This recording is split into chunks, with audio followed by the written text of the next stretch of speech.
Hello students, I am संस्था veg and आज जो अपना नेक्स्ट वीडियो हम लोग देखते हैं, सब्जेक्ट है अपना मॉस मैकेनिक्स ऑफ सॉलिड। इससे पहले हमने एक वीडियो देख चुके हैं जो बेसिक वीडियो था। आज उसका नेक्स्ट हम इससे आगे चलते हैं। तो यहाँ पर आज हम देखने वाले हैं what is stress, what is strain and type of stress. तो सबसे पहले स्ट्रेस देखते हैं। अपना यूनिट नंबर 1 है, that is mechanical properties of material. जो अपना मॉस का जो यूनिट नंबर फर्स्ट है, उसमें first stress, what is stress. Stress को हम ये सिग्मा से इंडिकेट करते हैं। जो अपना उल्टा 6 वाला है, ऐसा वाला, उसको बोलते हैं क्या, सिग्मा। स्ट्रेस को इससे इंडिकेट किया जाता है। उसका डेफिनेशन है कि द फोर्स ऑफ रेजिस्टेंस पर unit area offered by a body against the deformation. मैंने पिछले बार में स्ट्रेस का वजह समझाया था कि जैसे कोई बॉडी है अपने पास, इस पे हम कोई भी फोर्स अप्लाई करते हैं। तो बॉडी को फोर्स अप्लाई करते हैं ऊपर से तो हमने लोड लगाया, बट लोड लगाते टाइम में क्या होता है, ये अपना क्या, ये हो गया डिफॉर्मिंग फोर्स। ये कौन सा फोर्स है जो हमने पिछले लेक्चर में पढ़ा था, ये हो गया डिफॉर्मिंग फोर्स, जो कि क्या करेगा, उसका शेप को चेंज करेगा, है ना। इसका शेप को चेंज करेगा, मगर इसके अगेंस्ट में एक दूसरा फोर्स भी लगता है, जो कि जिसको बोलते हैं रेजिस्टेंस फोर्स बोलते हैं, है ना। उसको आर से एक्चुअली इंडिकेट किया जाता है, मगर इसका वैल्यू और इसका वैल्यू क्योंकि सेम रहता है, इसलिए आर टू पी हो जाता है। इसलिए हम यहाँ पर इसको भी पी से ही इंडिकेट करते हैं।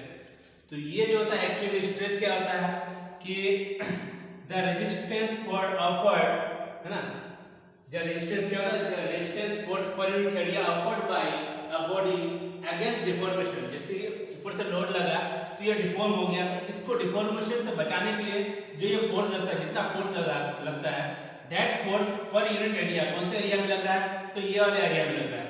तो ये वाला एरिया हो गया दैट फोर्स, दैट रेजिस्टेंस पर unit area is known as stress.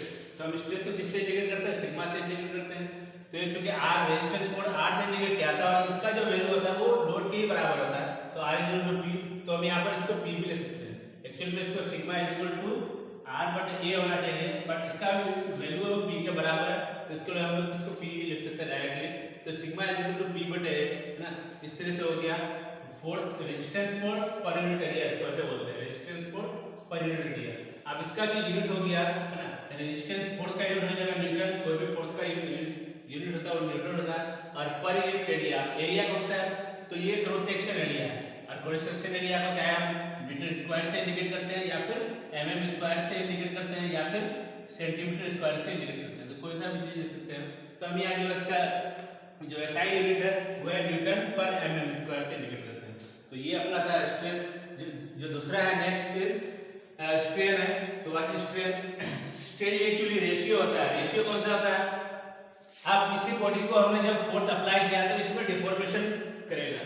अब डिफॉर्मेशन होने के बाद इसमें क्या हो जाएगा, इसका लेंथ में कुछ चेंज आ जाएगा, है ना। फॉर एग्जांपल हम एक दूसरा एग्जांपल लेते हैं, मेरे पास लंबा सा एक रॉड है, इसको मैंने ऐसे लोड अप्लाई किया। अगर इसका लेंथ LO था, तो अब लोड अप्लाई करने के बाद लेंथ में इसका इंक्रीमेंट आ जाएगा, है ना। तो अब लेंथ बढ़ गया, है ना।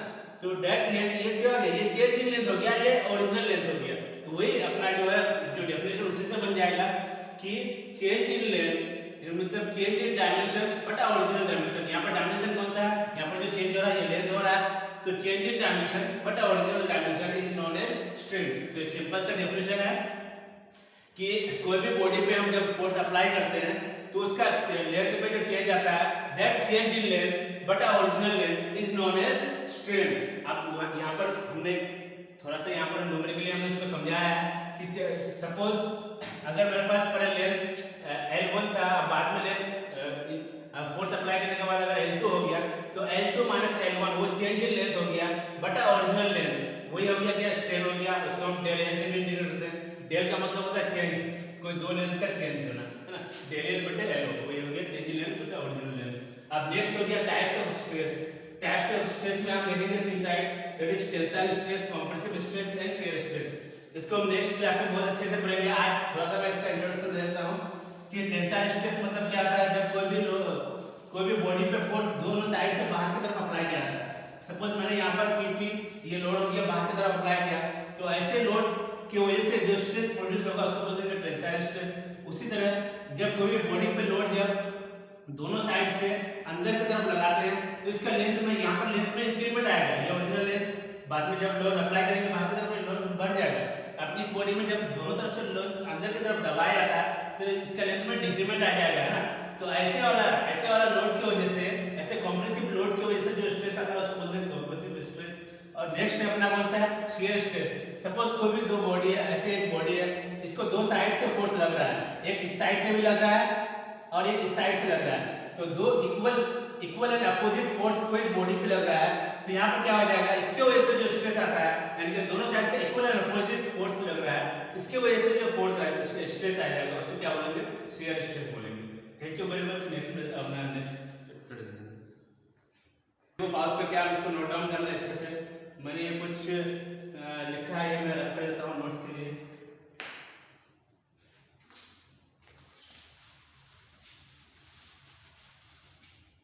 आप नोट डाउन कर लें। Thank you very much.